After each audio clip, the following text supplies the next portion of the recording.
Almost 3 miles below this formation of American flying fortresses, there lies Marienburg in East Prussia. Up to this moment, one of the most important cogs in Germany's war machine. The specific target on which this lead bombardier is lining up his bomb sight is the Focke-Wulf 190 plant. Up to this instant, this aircraft factory has been accounting for almost 50% of Germany's total FW-190 fighter assembly. Bombs away. Tons of bombs rain down in a tight pattern of destruction. This, remember, is no area attack.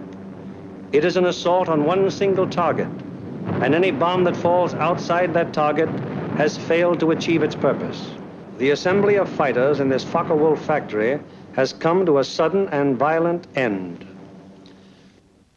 To many, the bombing of Germany probably seems to be little more than a series of capricious adventures, one attack unconnected in any way with the one that preceded it or the one that will follow it. It is easy for the average citizen to envision the positions of ground armies because of maps like these, which make the positions of the contesting forces quite clear. It is harder to express so graphically the progress of a bombing program. Yet there is a real line in this battle of Germany, not a geographical front, but an industrial one. In the British Isles, there are the Allied air forces. On the European continent, we have Regensburg, Marienburg, Bremen, Oschersleben, Warnemünde, and Kassel. These are the major German fighter assembly plants, and as such are actually the center of Germany's industrial defense line. However, these are only the places where the aircraft is assembled into the finished fighting machine. Component parts for German fighters are made at Anklam, the Weser Flugzeugbau Works at Bremen, the great Hedderheim Propeller Works near Frankfurt, the aircraft tire factory at Hanover, the CAM ball bearing plant at Paris, and the ball bearing factories at Schweinfurt. Obviously, an assembly plant can't operate if other plants aren't building the parts from which the enemy planes will be assembled. Hulst produced 29% of all German synthetic rubber production and is in fact responsible for 18% of her entire supply of rubber, natural or synthetic. At Bochum, there's a great steel plant producing high-grade aviation steel. Herøya, up in Norway, is a great producer of aluminum and magnesium, metals which figure importantly in aircraft production. At Ham, there are great railroad marshalling yards, having a capacity of 10,000 freight cars a day. Much of the tonnage handled here is closely connected with the manufacture, assembly, maintenance, and repair of enemy aircraft. And so it is all over Germany and occupied Europe. Everywhere there are plants and installations that contribute directly or indirectly to the making of German aircraft. Industrial bastions which must first be ripped apart before the enemy's armies can be destroyed. The smashing blows by the Allied air forces at Hulst, Herøya, Regensburg, Schweinfurt, Hanover, and Frankfurt have had the result of piercing the German industrial line to the extent of 37.5% of estimated single-engine fighter production in September of 1943. If this rate of drop continues, there can be only one result: the eventual disappearance of the Luftwaffe as a defensive force. But these attacks have had other far-reaching effects. For instance, in January of 1943, just when the 8th Bomber Command had started daylight attacks against Germany proper, 42% of the German fighter strength was concentrated in Western Europe, 33% of it in Russia, and 25% in the Mediterranean area. After 10 months of American bombers appearing by day over Germany, the figures line up more like this. On the Russian front, 19%. In the Mediterranean area, 12%. And in Western Europe, 69%. Germany thought it was urgent enough to withdraw fighters from 2 important theaters, all in a vain attempt to save their crumbling industry from the grim, destructive blows of the British-American bomber offensive. That is why the Battle of Germany is being fought. Now we come to the problem: how are the targets selected? And what enormous effort is necessary for the 10 or 15 minutes that our air task forces will be over any given target? The daylight bombing offensive against Germany is the responsibility of the 8th Air Force. Under the 8th Air Force are the 8th Bomber Command, the 8th Fighter Command, and the 8th Air Service Command, all of whom contribute to every bombing mission. But it is the Bomber Command which is charged with the actual destruction of the selected targets. The Bomber Command, with which this picture is primarily concerned, is divided into 3 divisions. Each division has a number of combat wings. Each combat wing, in turn, has 3 groups. This is the chain of command. Since the operations which we are to follow, there have been some organizational changes, but they are principally changes of nomenclature and have not affected the broad strategical and tactical purposes of the organization. For instance, what is referred to as Bomber Command in this picture is now the 8th Air Force. Weather is the greatest single enemy of the 8th Bomber Command, for here is to be found the most changeable, treacherous weather in the world. To keep the most accurate possible check on weather conditions all over Europe, the RAF has established vast communication and reporting systems. Weather planes such as this Mosquito and our own B-17s are continually in the air in an effort to know in advance what the weather will be over Europe and the United Kingdom. Men like this supply a major portion of the data from which 8 main weather maps of Europe and of the United Kingdom are drawn each day. In addition, there are 4 upper air maps and 8 maps of a miscellaneous classification.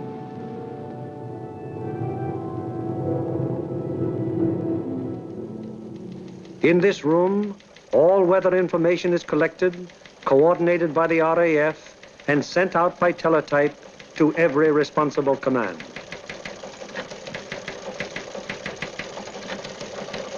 This is the weather section in the operations block at the Bomber Command.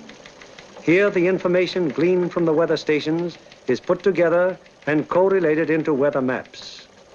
Accurate predictions must be made as to the direction and speed of the wind, downward and forward visibility, temperature, humidity, possible icing conditions, and probable atmospheric pressure at the bases, en route, and over the target.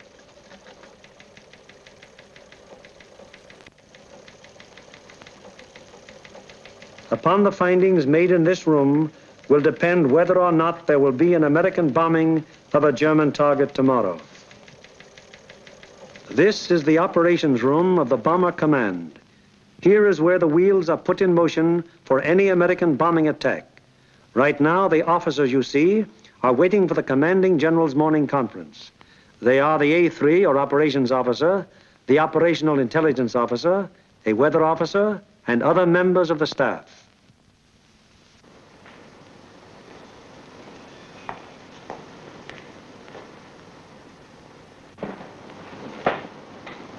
What's the weather prospects today, Major? It looks like most of Germany will be pretty good, sir. But we have a warm front approaching from down here, which we do not expect to affect the bases until late in the evening. How's the weather at Anklam? At Anklam, sir, we expect 2 to 5 tenths of low cloud and small amounts of middle and high cloud above 18,000 feet. Visibility 6 to 8 miles. How about Marienburg? At Marienburg, 2 to 4 tenths of low cloud, little or no middle or high cloud, visibility 6 to 8 miles. What will it be at Danzig and Gdynia? At Danzig and Gdynia, sir, 2 to 5 tenths of low cloud, 2 to 4 tenths of high cloud above 23,000 feet. Visibility in there about 5 miles, sir. Give me the map of Anklam and the picture of the aircraft factory there. Yes, sir.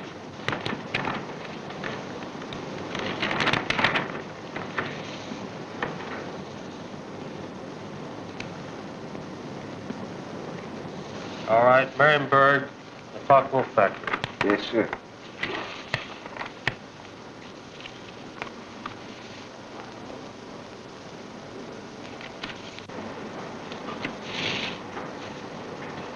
We will attack Marienburg with 2 combat wings, Anklam with 2 combat wings, the shipyards of Danzig with 2 combat wings, and the port facilities at Gdynia with 2 combat wings. That will require a maximum effort.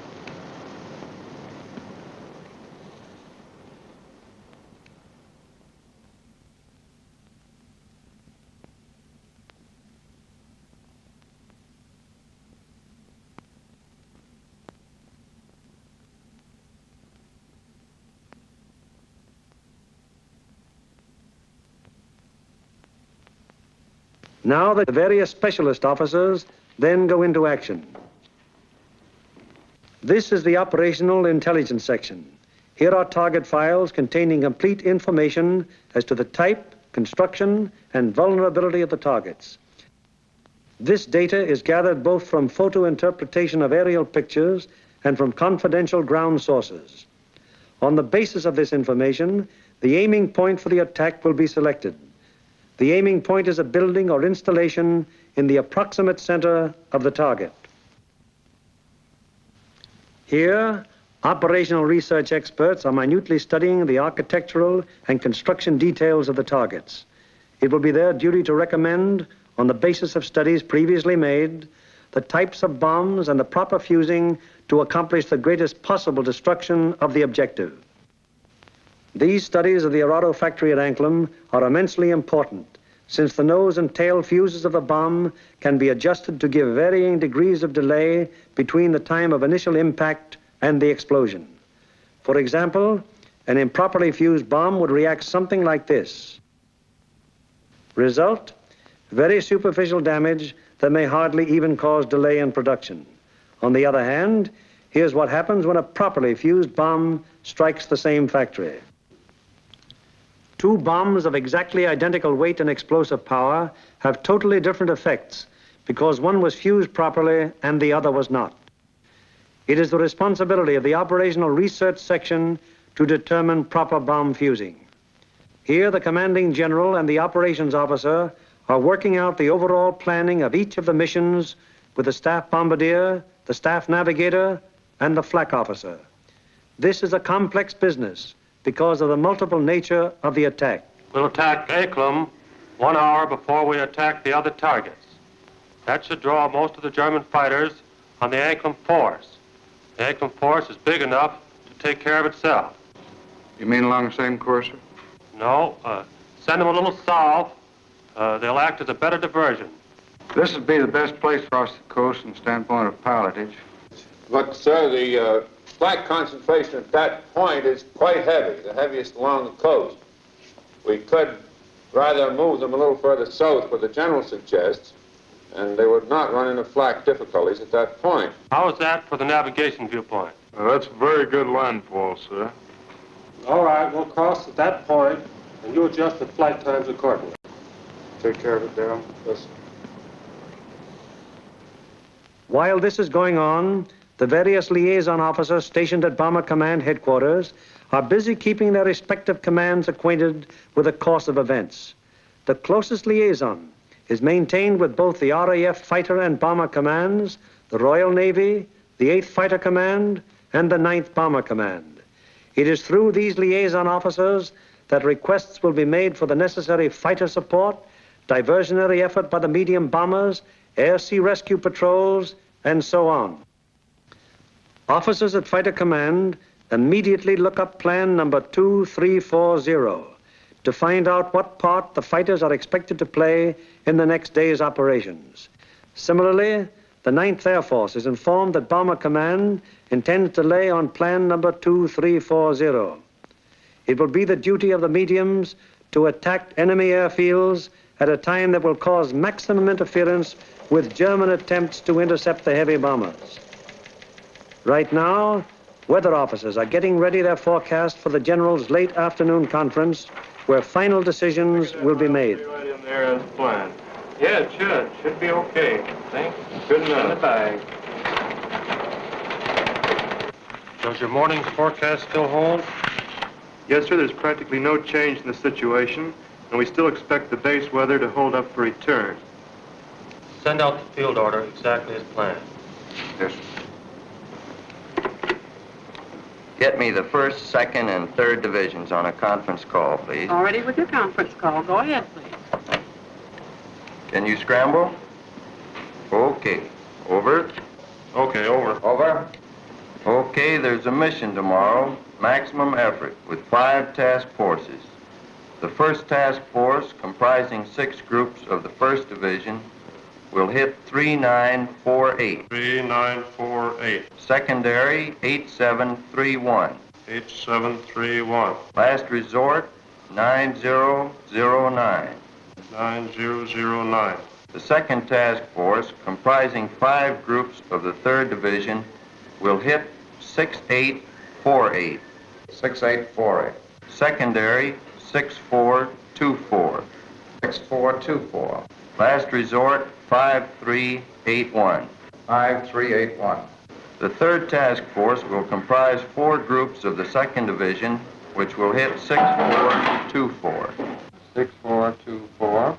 Secondary, 5381. 5381. Last resort, any industrial target of importance in Germany. Okay. The 1st and 3rd Divisions will each dispatch 1 air... The field order now goes over the teletype to all interested units and command. The first step has been taken in the sequence of events that will finally result in bringing our planes over the targets and discharging their bomb loads.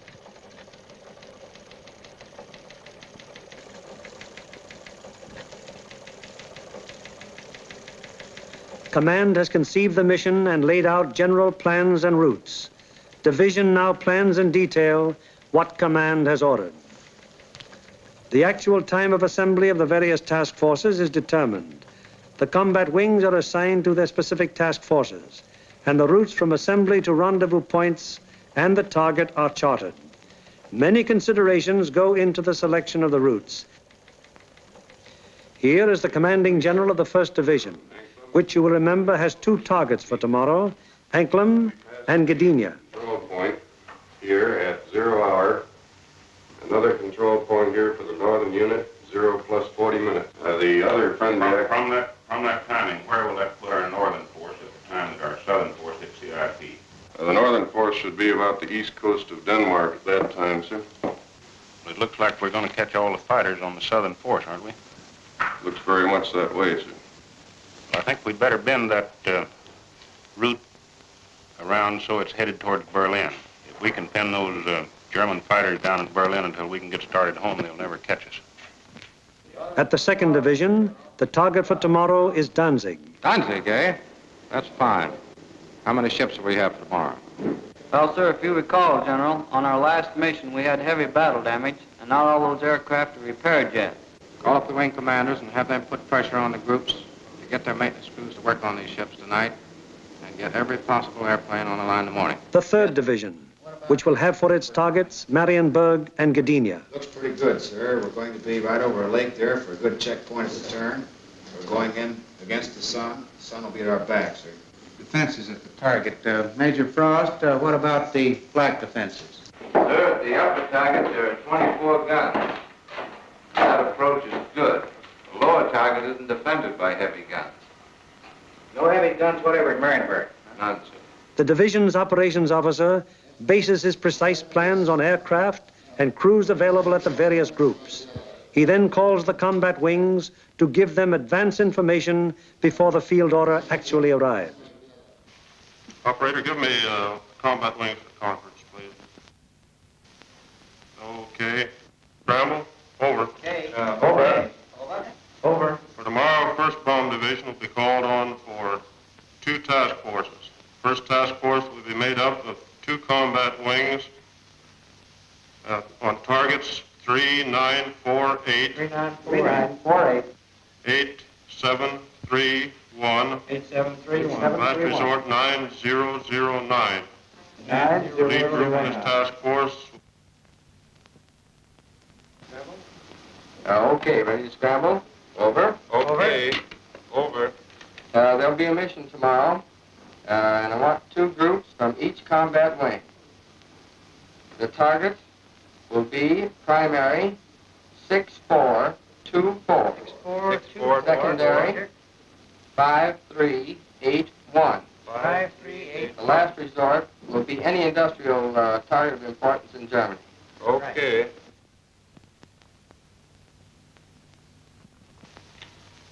There's an order coming through. The 3rd Division will furnish 8 groups. 1st and 2nd wings, comprising the 2nd Task Force, will hit 6848. 6848. Secondary 6424. 6424.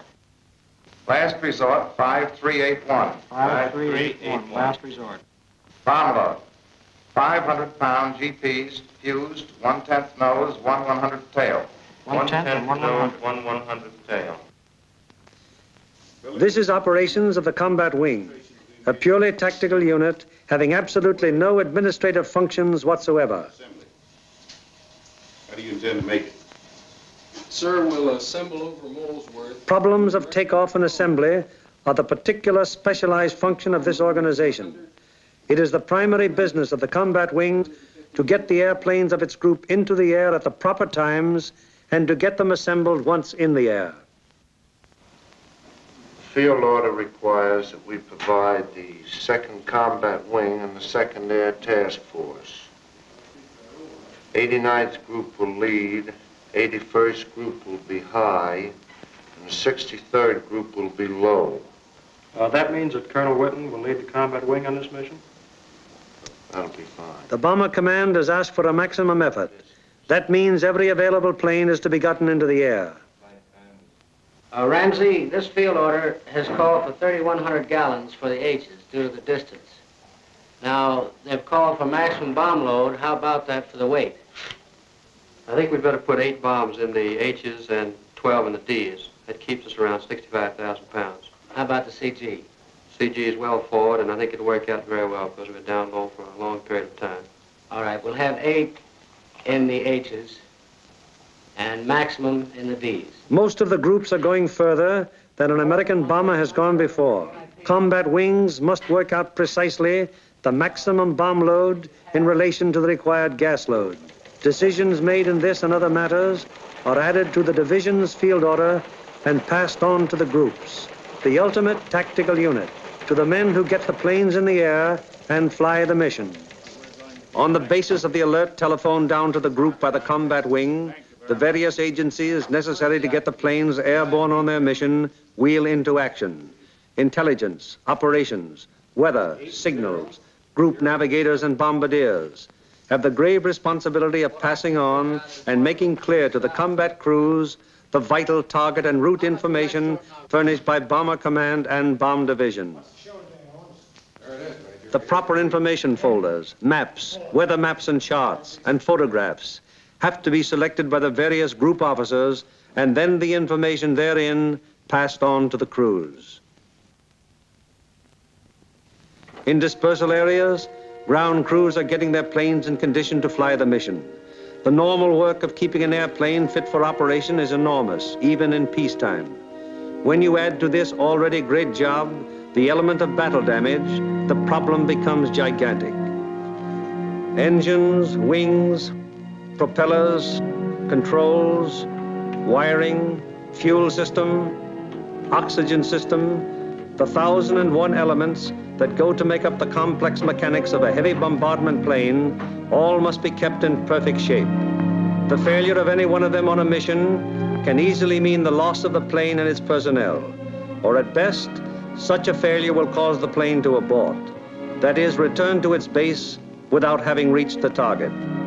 It was originally estimated that about 37.5% of planes on hand would be effective at one time.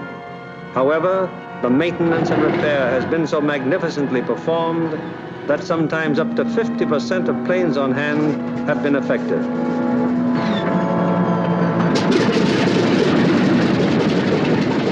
Ordnance is already at work, getting the bombs in their racks and loading ammunition onto the plane. These are 100-pound incendiaries.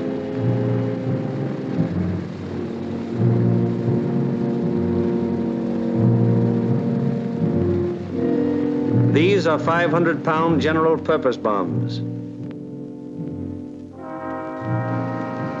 And these are 1,000-pound GPs.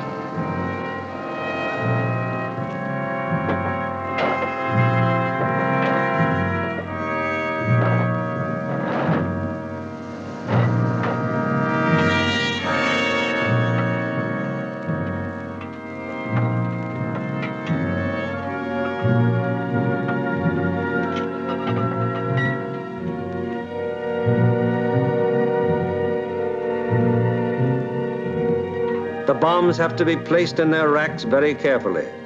One bomb sticking in its rack through careless placement might make a whole mission useless so far as that individual plane goes.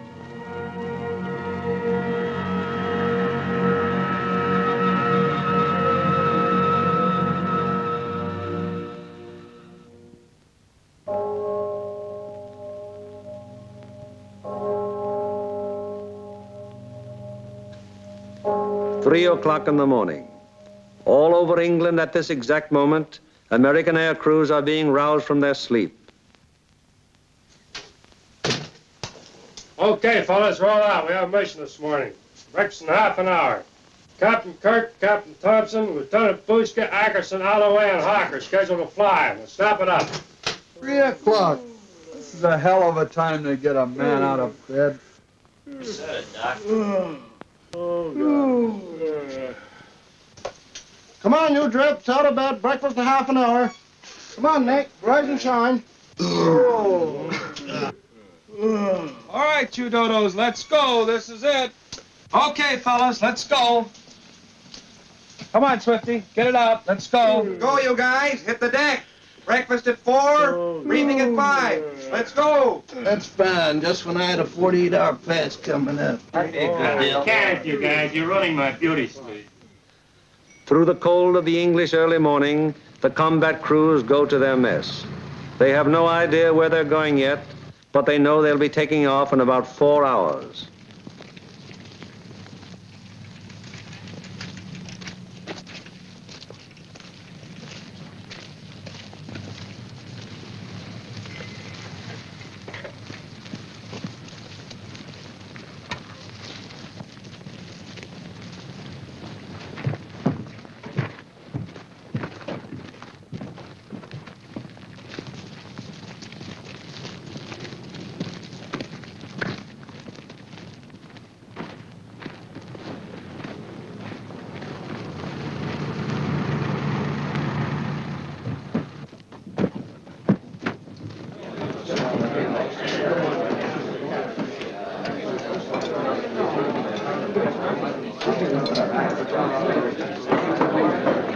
Well, boys, I wonder where we'll be today.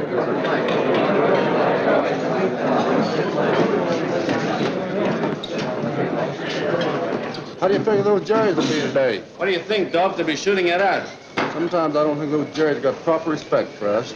Well, what do you expect, Buster, the way you shoot?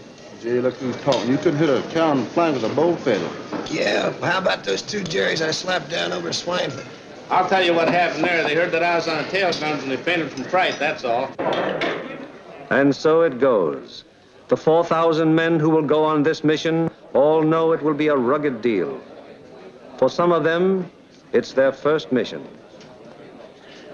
Others are veterans of many.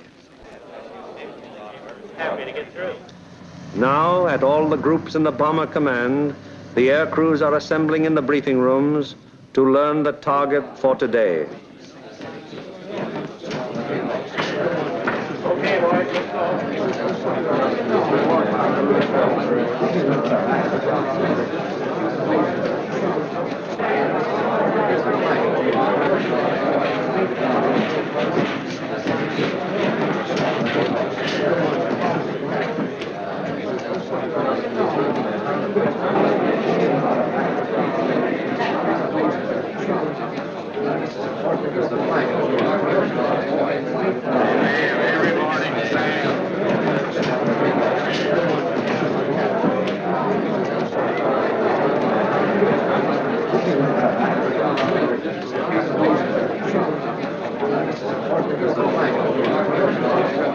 This is the briefing room of the 303rd Group.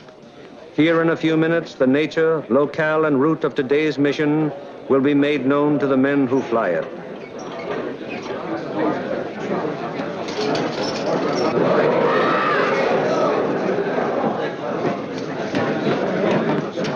Target for today is Anklam. Specifically, you are to destroy the Arado factory. This plant manufactures aircraft components, principally wing and tail assemblies for the Focke-Wulf 190. The parts are then shipped to New Brandenburg for assembly. I cannot stress upon you too much the importance of this target. If it is successfully destroyed, it will have a very serious effect on Germany's aircraft production. Lights, please. Your IP is on the northwest side of New Brandenburg. Your heading on your run-up will be 45 degrees true. Immediately after your turn, you have an aerodrome on your right, almost directly north of the town. You should be able to pick out Friedland, 6 miles to your right and halfway between your IP and the target. Along this route, you should be able to see the main line railroad and the main road. From Friedland, the main road moves in toward your run-up and goes into Anklin, but the railroad terminates at Friedland. Shortly after passing Friedland, you will see a peculiarly formed wooded area on the right of your course. From here, pick out the aerodrome slightly southwest of the city and the intersection of the main railroad and the Peene River just outside of the town to the north. Night target map.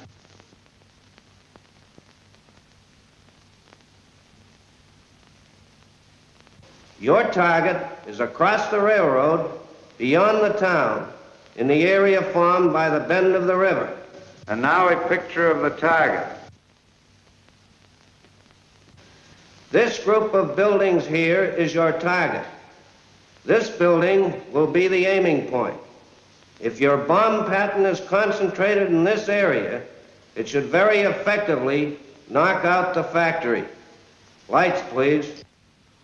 At the 379th, the intelligence briefing continues. Eight groups will bomb from an altitude of 13,000 feet. We feel that this low altitude will be equalized by the element of surprise which is with us, and it should ensure a thorough and complete priming of the target. Another task force is hitting the FW-190 assembly plant at Marienburg. If the two missions are successful, 65% of Jerry's remaining FW-190 production and assembly facilities will be destroyed. At the 384th. Other forces are attacking submarine yards, aircraft assembly plants, and units of the German fleet at Danzig and Gdynia. If these attacks succeed, they will destroy 13.5% of Germany's remaining U-boat construction and will destroy or immobilize a large section of the German Navy. The overall result of all 4 attacks will be to show the Hun that his efforts to protect his key industries by moving them to the east will be unsuccessful. It'll show him that we will seek out his industry and destroy it wherever he places it. At the 351st, the intelligence briefing is completed. Your secondary target this morning is the air park at Tutov. This contains a Focke-Wulf assembly plant, a bombardier school, and you'll love this. It's the country club of the German Air Force. Should you be unable to bomb either of those 2 targets, then in that case, you will attempt to bomb the last resort target, which is the Hankel assembly plant at Rostov. This is the only complete Hankel unit in North Germany. It should be easily identified by the airfield adjoining, which has 6 intersecting runways running from 1,000 to 1,600 yards, and they're full of nice, fat, juicy Hankels. A weather officer briefs the crews of the 305th group going to Gdynia. The synoptic situation today is this. We have a high-pressure system centered over northwest Europe, up here near Finland, extending southwestward down across the British Isles, causing an influx of south and southwesterly air going up in this direction, hence causing little or no cloud in the area up there and toward your target. There are no fronts to affect your route today except a frontal system off to the west, which will cause an increase of medium and high clouds as you come back across the North Sea. Lights, please. At takeoff time, there will be 0 to 3/10 low clouds, also a layer of high clouds above 23,000 feet, 4 to 6/10 in amount. Also a middle layer of clouds in there between 10 and 12,000 feet. These medium and high clouds decreasing out over the North Sea to 3 to 5/10 each in amount. The low clouds will increase as you go out toward the North Sea to 3 to 5 tenths. Base 1,500 to 2,000 feet, tops 4 to 5,000 feet. There will be some fog patches over England, visibility 1 to 2 miles, except in those fog patches 500 to 1,000 yards. Visibility increasing rapidly out over the North Sea and the remainder of your route to 4 to 6 miles. The high clouds continuing 3 to 5 tenths, and also the middle clouds on toward the target, decreasing to nil at the target. Low clouds continuing 3 to 5 tenths, decreasing to 2 to 4 tenths at the target, base 2,000 feet, tops 5,000 feet. Visibility 4 to 6 miles. The temperature at bombing altitude, minus 26 degrees centigrade. The freezing level on your route out, 12,000 feet over the North Sea with light rime in the middle clouds. As you return back to base, that freezing level will lower to about 7,000 feet, continuing light rime in your middle clouds. Now, on the return route, weather will be very similar to your route out, except your clouds increasing in amount as you proceed back across the North Sea. Base on return, visibility 4 to 6 miles. A flak officer briefs the 389th Group of the 2nd Division going to Danzig. Gentlemen, this morning, because we are going to cross the Danish coast at such a relatively low altitude, we've planned the route so as to avoid as much flak as possible. At any rate, any flak that you do encounter will be merely a deterrent in nature. However, you can expect heavy flak batteries at a place where we make landfall here at Namindagab, about a mile south of Kursk. Also, there are known to be other heavy batteries 8 miles south of Kursk, there on the coast at Hem. Other batteries are known to be located here at Korsor, 20 miles south of Kursk, on the island of Skellum. From then on to the target, you will have very little flak. Now, while you're crossing the coast and when you're over aerodromes and cities in Denmark, you are advised to take evasive action.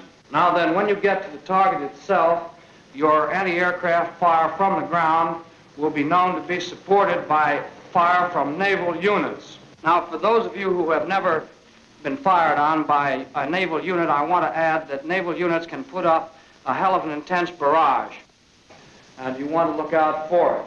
An operations officer briefs the crews of the 94th Group of the 3rd Division. This group is leading a formation to Mariensburg today. The 880th will be high group and the 764th will be low group. Bomb load of each ship will be 3 1,000-pounders, use 1/10 nose and 1/100th tail. Get that, bombardiers. You'll also carry 5 M47A incendiaries. You'll have full Tokyos, 1,000 gallons extra. Takeoff will be normal, assembly 1,000 feet over the field. After takeoff and assembly, proceed up this line to this point. This will be your combat wing assembly line. You'll leave the coast at this point here, that's splasher 15. Let's not have any stooging around over England, it's a long haul. The 57th Combat Wing will follow us today at a 3-mile interval. Now to the 95th Group. B-26s will be hitting the Lille area and the lowland at approximately 0 hour minus 40 minutes. One group of P-47s will strike the Warden area and join us for escort on the way out, joining us at approximately this point here. All other forces are using approximately the same route today. Just one point, that's that the Anklam force will probably pass us coming out as we're on our way in. You should see plenty of air activity. Let's hope that most of it is ours.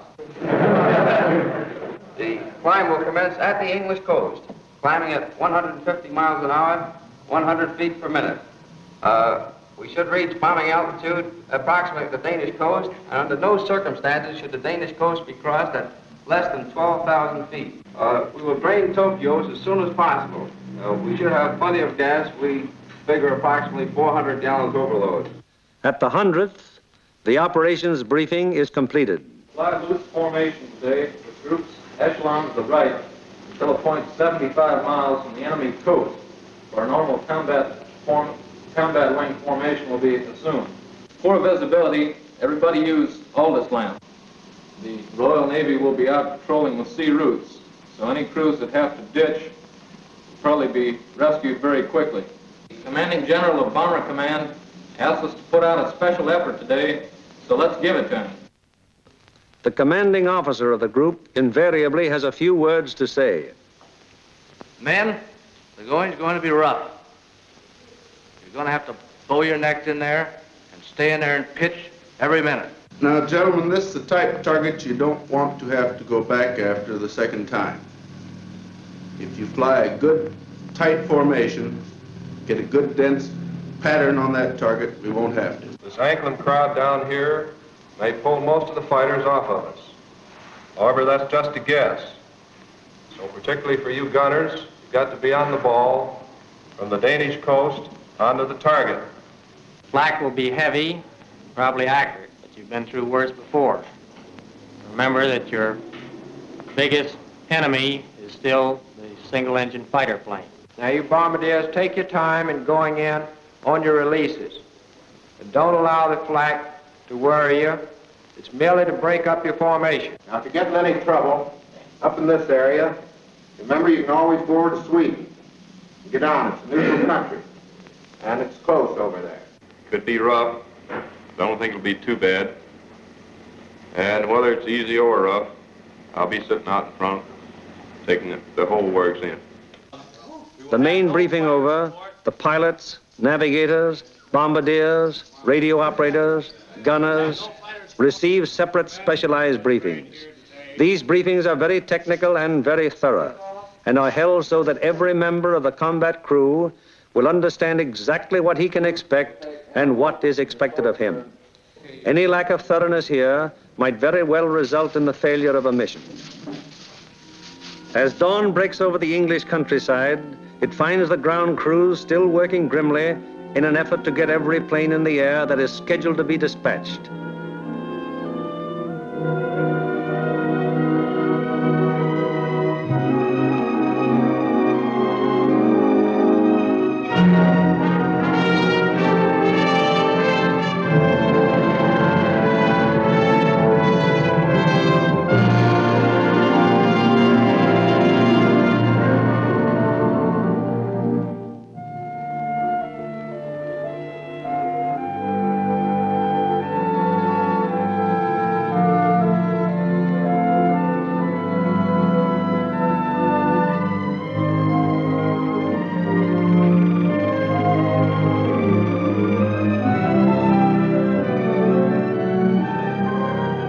These men take as fierce a pride in their planes as do the air crews. To each of them, it is a personal tragedy, reflecting in some way on their capabilities when their airplane is forced to turn back without having completed its mission, or when they have been unable to get an expected plane ready in time for a mission. It's getting on to the time when the combat crews go to their planes. Here they are in the crew room, putting on their flying clothes. Clothes and equipment especially constructed to ward off the intense sub-zero cold which they will encounter so shortly.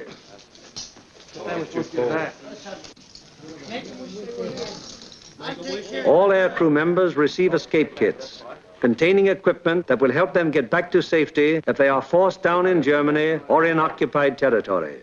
The pilots, co-pilots, navigators and bombardiers are also issued battle folders containing the maps which will be of such vital importance to them in the prosecution of the mission.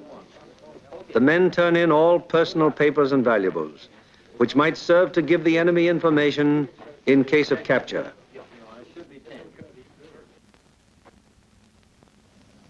Some of the crew members turn to their chaplain, whose ministrations are always available to the men of the bomber bases.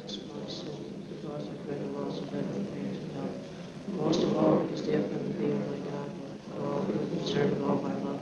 I firmly resolve with the help of thy gracious assistance, confess my sins, do penance, amend my life. Amen.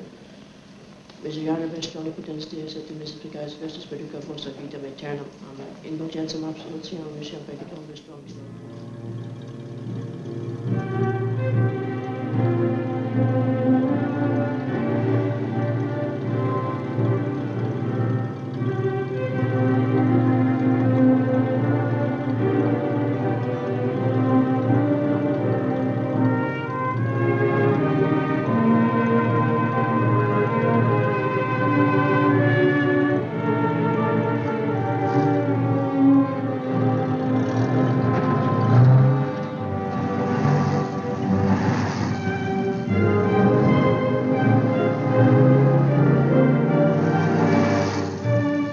So changeable is the weather in the European theater that sometimes widely varying conditions will be found on fields only a few miles from each other.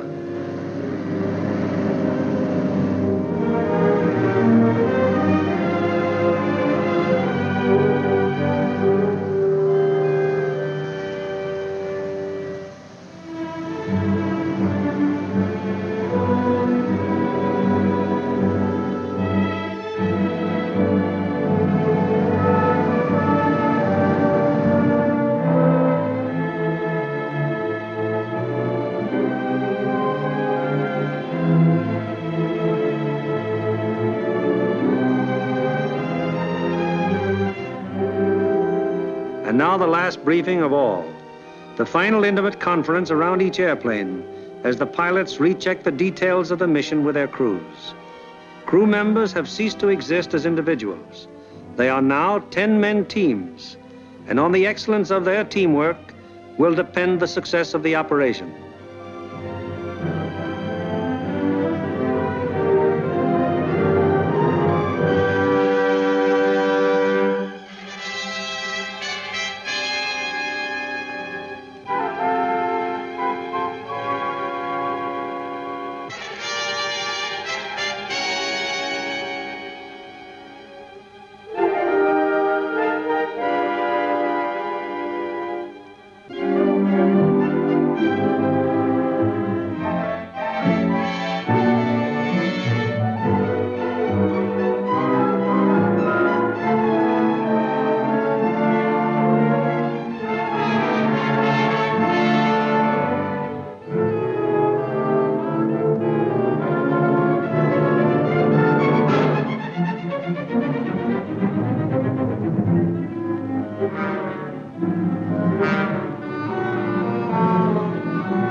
Perimeters of 20-odd fields of the 8th Air Force, more than 400 forts and liberators, with their 4,000 crew members, taxi for the takeoff.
plane of each squadron, upon becoming airborne, proceeds for about 90 seconds.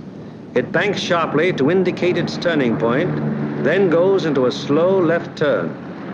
Each successive plane in the element turns as soon as the pilot sees the plane in front of him turn. The element of 3 planes levels off at 1,000 feet and returns parallel to the takeoff runway at a distance of about 2 miles. Here the elements start to assemble into squadrons of 6. Continuing to circle the field, the squadrons then go to 2,000 feet, where the group assembly takes place. This accomplished, the group now moves on to the combat wing assembly point. Here is how the group stacks up from the side. The group has a depth of 850 feet. This is how the group looks from above.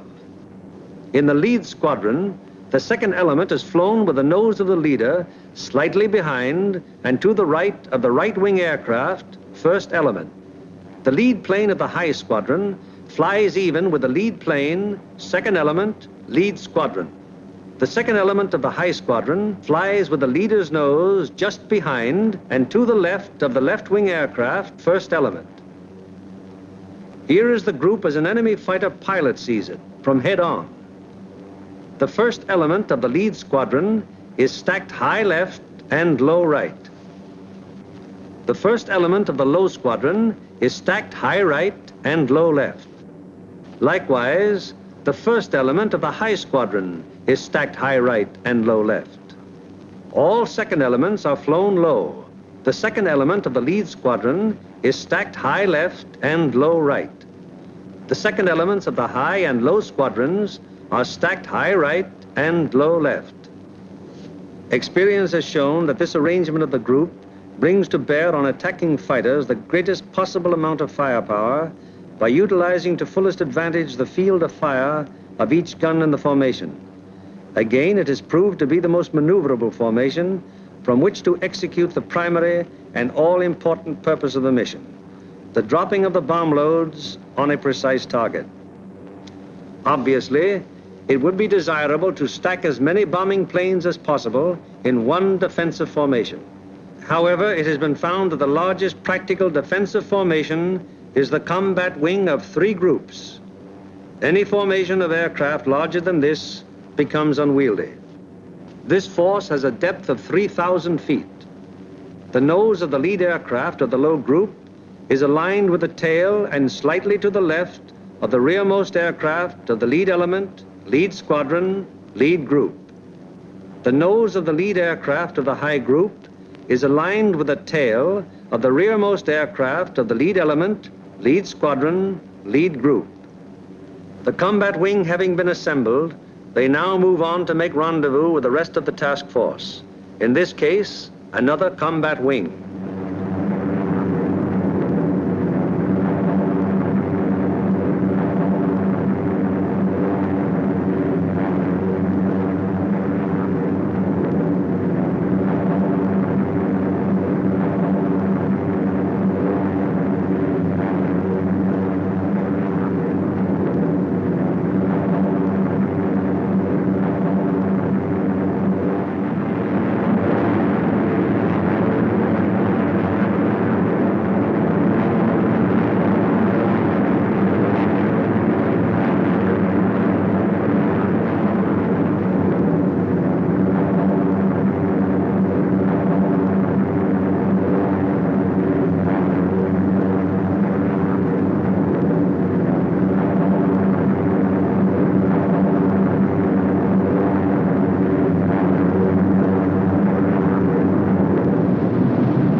This plane from the force which is to attack Anklam is now approaching the Danish coast, and the formation is subject to enemy attack at any moment.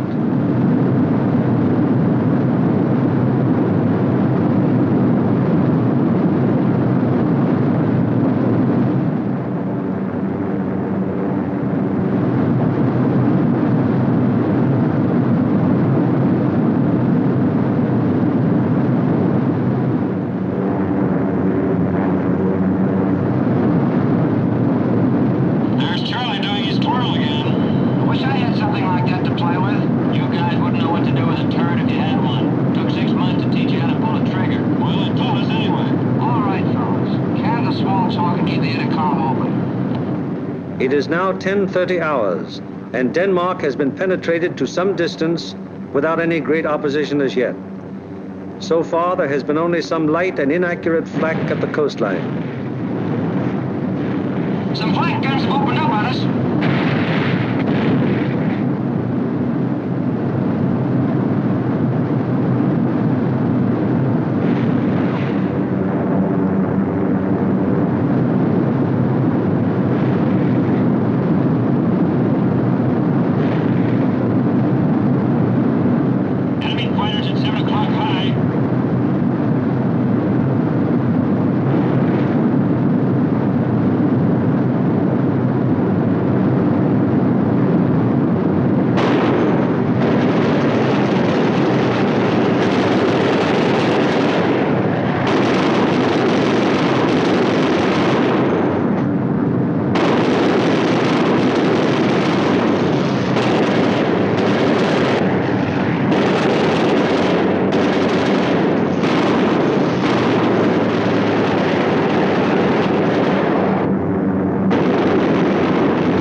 From 10:30 on, the Anklam formation has to contend with constant German fighter attack from all levels and all clock positions. During this time, the gunners aboard the fortresses knock down fighter after fighter. However, the gunnery of the forts, no matter how sensational it may be, is only to ensure the successful performance of the mission. It is not the job or purpose of forts or liberators to seek out action with enemy fighters. They merely defend themselves against enemy fighter attack so that they can destroy their target and bring their crews back safely to their home bases.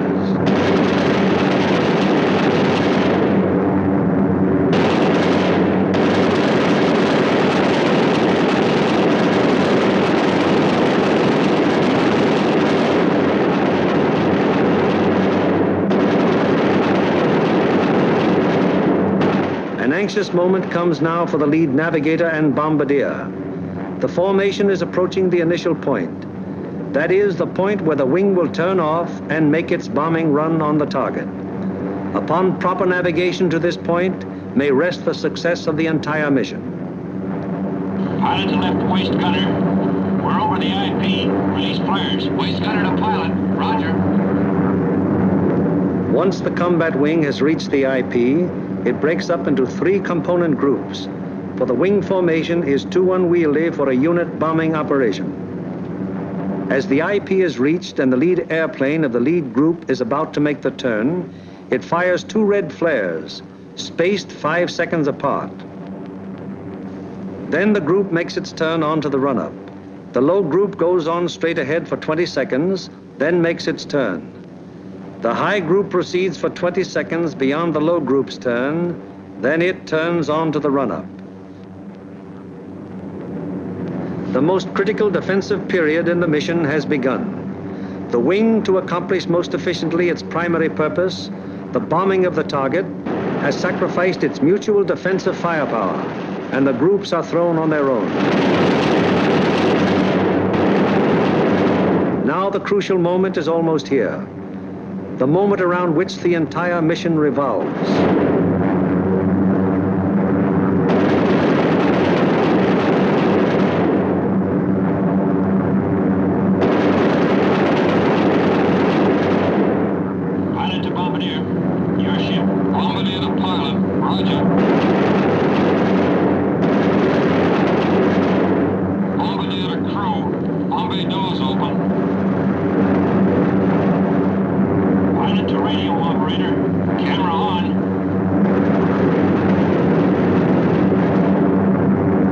Bomb bay doors open, the group is committed to its attack. No evasive action may be taken until the bombs are away. And at this time, the formation is most vulnerable to attack, both from flak and enemy fighters.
Marienburg, an hour later, the second task force comes over the target. Bombs away.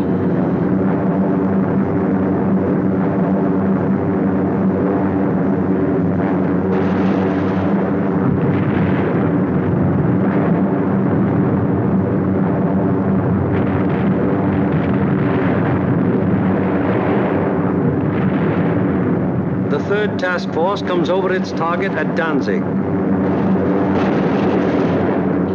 Bombs away.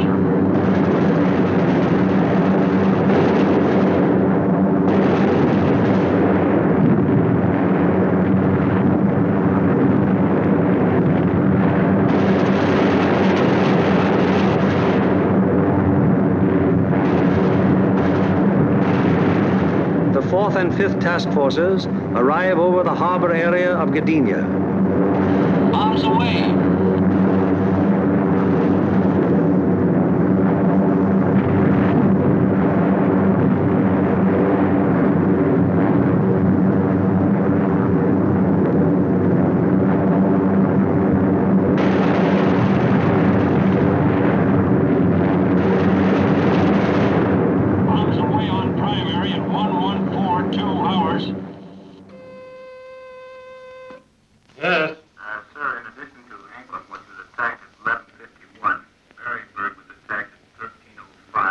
It is standard procedure for the group leader to inform Bomber Command the moment the target has been attacked.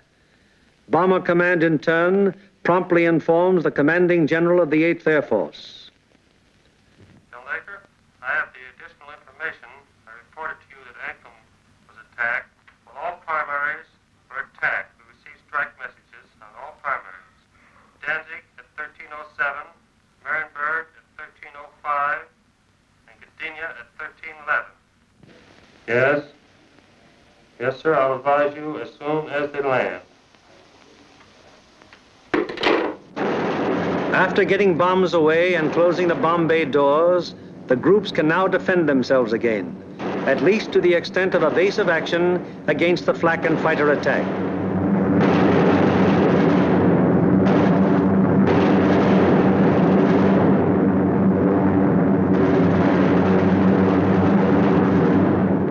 The lead group flies a straight course for 15 seconds before turning off to the rally point.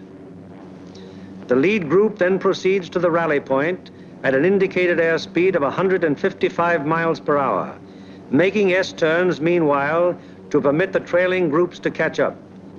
The lead group crosses the rally point at a height 1,000 feet lower than bombing altitude.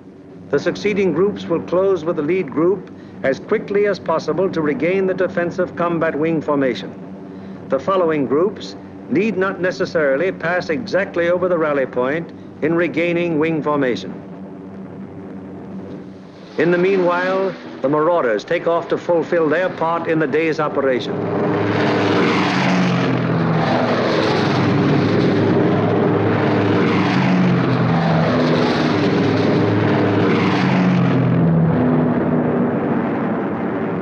They bombed the aerodrome at Woensdrecht, one of the most important of the enemy's fighter bases.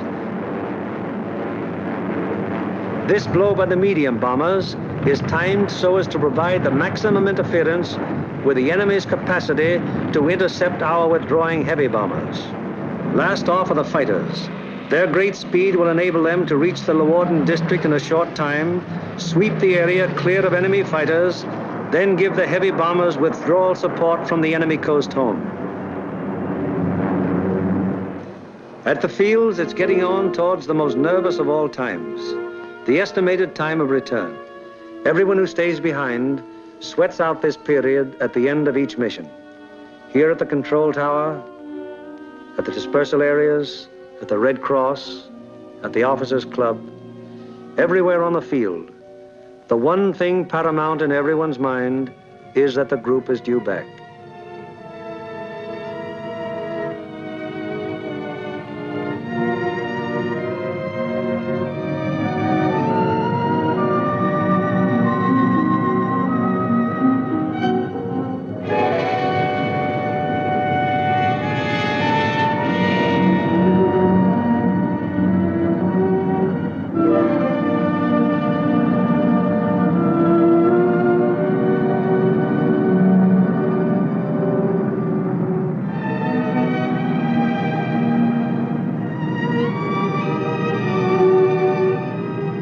Went out to attack the target.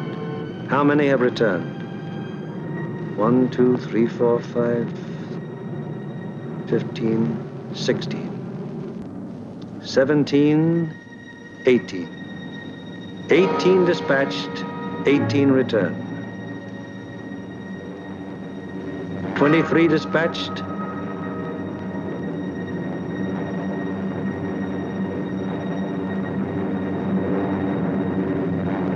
23 returned. However, there are other groups which weren't so fortunate. 18 dispatched, 17 returned. 20 dispatched, 19 returned. 20 dispatched, 14 returned. 19 dispatched, 18 returned. 20 dispatched, 10 returned.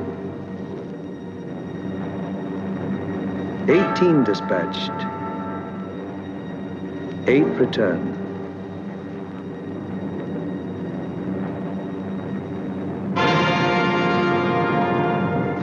Flares dropped from aircraft signal the presence of wounded aboard. These airplanes are given priority in landing.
The airmen are home, but their job isn't over yet.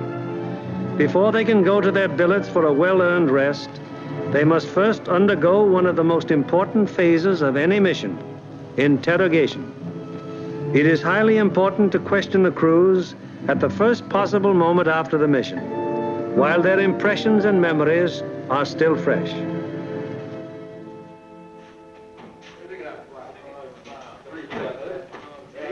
Crews who have anything of immediate importance to report go at once to the hot newsroom. Hello, boys. How are you? Well, kind of long, but not too rough. Best bombing job we've ever done. Good, good. Somebody in trouble? Yeah, we saw a 1B-17 go down there just before we made landfall. Where was that? Well, that was at 5240 north. 5240, yes. 1 degree, 50 minutes east. 0150 east. Yes, and what time was it? That was at 1524. And was that a G-fix? That was a G-fix, yes. And we had the radio operator get on the MFDF section. He sent in the coordinates of the fix. Good. And I had my radio operator turn on his IFF to emergency when we saw it go down. Okay.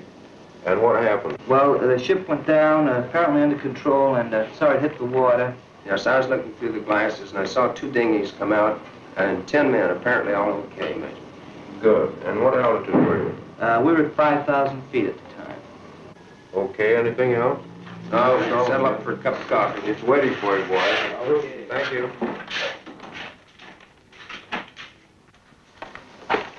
Third Division, please. We are, Smitty. I got a B-17 crew down the dinghy. Thanks, Bill. 16 group, please. This aircraft priority. Flight control, please. 16, bound division here. We have a B-17 reported fixed at 52 degrees 30 minutes north, 1 degree 30 minutes east. That's right. He was seen to ditch, yes. He was seen to ditch at 15:24 hours by the reporting aircraft. 2 dinghies were seen to break out and 10 men got into them. The reporting aircraft is at 5,000 feet. Yes, that position's an MF fixed. Okay, 16. Thank you.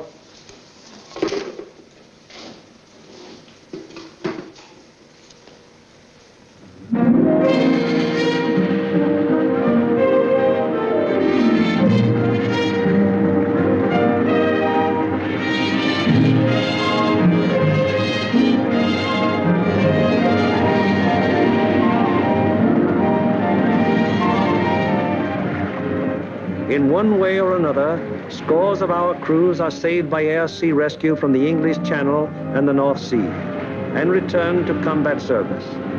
Aside from human values, a trained fortress crew is even more valuable than the plane they man. And the work of the air-sea rescue unit has been of enormous value to the 8th Air Force.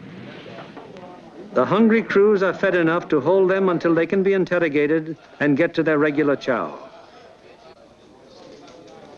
These men are from the groups that went to Anklam. What time did you go over the target? At 11:43 hours. We went in at 12,000 feet. Did you get your bombs on the target? Yeah. What about enemy fighter opposition? Well, that's something we considered not discussed. Really? Well, let's get some of the details. Where did it begin, Paul? Well, they first jumped us at 10:30 there just off the Danish coast. And how long did the attack continue? They stayed with us to the target and until 13:27. Then at 13:45, we had another group attack and stayed until 14:05. We had a couple more attacks, and the last one was at 15:26, just off the Danish coast coming out. And about how many enemy fighters did you see? Well, I don't know how many of them might have been repeated, but I saw 60 or 70 myself. I couldn't keep track of them, sir, but I counted about 65. I stopped trying to count when I got to 50, sir. Well, do you think it'd be accurate to say then that your ship saw between 65 and 80 enemy aircraft? Yeah. What type of enemy aircraft did you encounter? Well, from what I could see from the tail, they threw the book at us. FW-19s, ME-109s, 110s, 210s, Dornians, even JU-87s and 88s. I saw a couple of Focke-Wulf 189s, at least 2 Heinkel 111s. What positions did they attack from? Oh, they came from all over the place. Fighters are pressing home their attacks from 300 to 400 yards. Would you characterize these attacks as determined? Determined? I'd rather you could say that again. No, I think those guys are really trying to shoot us down. I wouldn't be surprised. How would you describe the enemy fighter tactics? Well, I describe them as murder. Yes, they usually attacked in formation, queue up about 300 or 400 yards away, 12 to 13 single-engine fighters, come barreling right through the formation. How'd the twin-engine fighters react? They stayed out to the side and above, just out of the range of our guns, and shot cannons and rockets at us. Then they'd queue up and press home a regular fighter attack. What caliber would you say the cannons were? My guess would be 37 millimeters. What do you think, Adam? What about the rockets? We shot a lot of them. I didn't actually see any hit our formation, but they weren't doing us any good. I saw one of them blow a wing off the 17 below and ahead of us. They started to spin in. Any shoots? No, sir, I didn't see any. Where was this? Over the target, right after we talk about bombs. Fellows notice any distinctive markings on enemy aircraft? Yeah. Oh, quite a few. There are a number of FW-190s, mostly yellow noses, some white noses. No red nose. No, I didn't see them. Boy, those yellow-nosed boys really come in close, don't they? Did you see that one come right on our left wing? Yeah. I saw a 109 with black and white diagonal markings under the wings. Black and white. I had white nose. All right. Yeah. Getting back to those rockets, I believe that Jerry can reload his rocket guns from inside the ship. I think you can. That'd be my guess, too. I saw at least 9 bursts from rocket guns on one ME-210. 9 bursts. All right. Talking about 210s, there was one that came in and shot a cluster. It looked like clay pigeons to me. Say, those things look like baseballs to me. Can you describe that more fully? How did they react? Well, they didn't look like baseballs. It was more like streamlined and smoked all the way down, but they didn't explode. Didn't explode, huh? No. What about planes? I knocked down 2. They were making attacks about 5 o'clock level. Yeah, I saw them. One of them blew up in the air, and the other one went down in flames. The pilot of the second one bailed out. That was at 11:44. We were right over the IP. Were any other guns firing at these planes? No, sir. These were my babies. Any more? Yes, sir. I got one destroyed and one probable. I knocked a 210 down right over the target. The plane exploded in the air. I got a burst at a 110, and it started down in flames. I couldn't see whether it went all the way down or not. We're under constant attack. Bombing results and enemy fighter reaction are only one phase of the interrogation. The enemy's anti-aircraft defenses, their concentration and their accuracy are also matters of great interest to the interrogators. The group of the 2nd Division, which went to Danzig. How would you describe the flak en route to the target? From the coast to the target, it was meager and inaccurate as to height and deflection. Over the target, it was still meager, but pretty accurate as to height and deflection. Is that how the rest of you fellows would describe it? What about on the way back? Well, it was meager and inaccurate, except now when we crossed the coast. They threw up a box barrage that was pretty accurate as to height. In fact, it was good as to altitude, but the deflection was a little off. The first burst hit about 100 yards ahead of the lead plane, and we felt the concussion of it, right? We got a couple of flak holes in the fuselage right around my gun position. Any other battle damage? A couple of flak holes in the nose. First is 303 in the number 4 engine. Got an oil line. What was your altitude when this box barrage almost caught you? 21,500 feet. Did any of you notice anything unusual or peculiar about the flak burst? No, it looked like the same old black flak to me. What's the 6th rehab singer? Also valuable to the interrogator is any intelligence that might be picked up by the crews en route to or from the target. Such observations may be completely incidental to the mission, but can prove to be of great value at another time when another target is being attacked. Let's find out what the force attacking Marienburg discovered on their way to and from the target. This smoke screen at Danzig, where did that emanate from? Well, it looked like to me it was coming from off of floats and boats here with smudge spots on them, anchored just a little ways off the coast. Yeah, Ernie, they were shooting it up from the ground, too, and it get up so high and That burst and mushroom out. Would you say it was effective? Well, we didn't pass right over the city itself, so we couldn't say definitely, but it looked like to me it'd be pretty doggone effective. It's all great. Cover. You see anything else? Yeah, there's a new airport about 2 miles below Danzig there, south of Danzig. What'll it look like? Pretty large airport with grass runways and a lot of construction at the south end. I seen another one there at Puck. It seemed like it's building runways and some buildings, new building like they're quite not to be hangars. Okay. Now, how about military installations? Did you see any of those? Well, south of Stadthof in East Prussia, we saw some installations that might have been fortifications. They were large rectangular buildings with red tops. Yeah, there were 2 rows of 4. 4 buildings each? Yes. Good deal.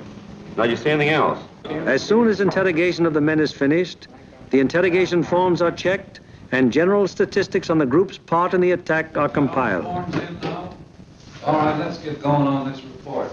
Okay. B, number of aircraft dispatched. 20. C, number of aircraft attacking the primary target. 20. Hello, I want the A2 duty desk. Hello, this is Norgan 492. Got a flash teletype report for you. You ready? The organizational flow which we have observed throughout this picture has now begun to operate in reverse. Information obtained from the crews is evaluated in divisional critiques, conferences in which all responsible group and divisional officers carefully inspect the detailed record of the mission, discuss any failures that may have occurred, and plan to prevent their recurrence. After a particularly large or important operation, there will be a command critique, with the 8th Air Force Commanding General presiding. Here in the dark room, the strike photos of the targets brought back by the returning planes of the group are developed and printed with all possible speed, so that experts of Bomber Command can assess the damage done. Coming in from planes of every group participating in the various raids and interpreted and appraised by trained photo interpreters, these pictures will give Bomber Command an excellent idea as to exactly what parts of the various targets were hit and how severely. Here, as seen in these pictures taken the following day by photo reconnaissance planes, severe damage has been inflicted on all the major and most of the minor buildings of the Arado factory at Anklam. This is a strike photo showing how Danzig looked during the attack. Very extensive damage has been suffered in the harbor area. Here is an annotated PRU picture of Gdynia as it appeared after the attack. A near miss is seen on the liner Deutschland type. The transatlantic liner Stuttgart does not appear in this picture, although she was seen afire and in the hands of tugboats immediately after the attack, as these strike photos reveal. Aside from the Stuttgart, several ships in the South Basin have been sunk or damaged, including the liner Oceania. Shore engines are also heavily hit. At Marienburg, the PRU photo discloses that the damage was exceptionally severe, almost every building having been destroyed or seriously affected. General Arnold has characterized this attack as the greatest example of precision bombing on record. Other targets will be as thoroughly destroyed.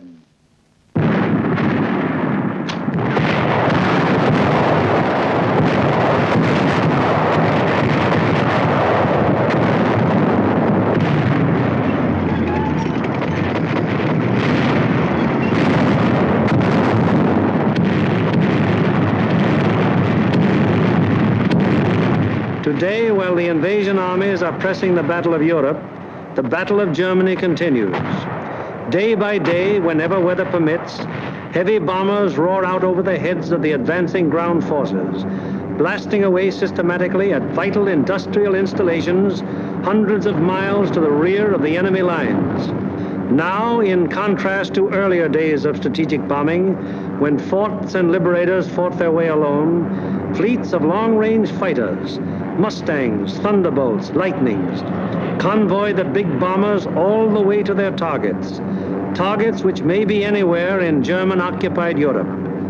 The flood of supplies, so necessary to the survival of an army or a nation, synthetic rubber, steel, food, fuel, textiles, this flood is gradually being reduced to a trickle. And finally, even this thin, inadequate stream will die away. Then the German armies in the field and the German workers on the home front will have no food for their stomachs, no clothing for their bodies, no metals for their machines, and no fuel with which to run them. Then the Battle of Germany will be won, and with it, the Battle of Europe.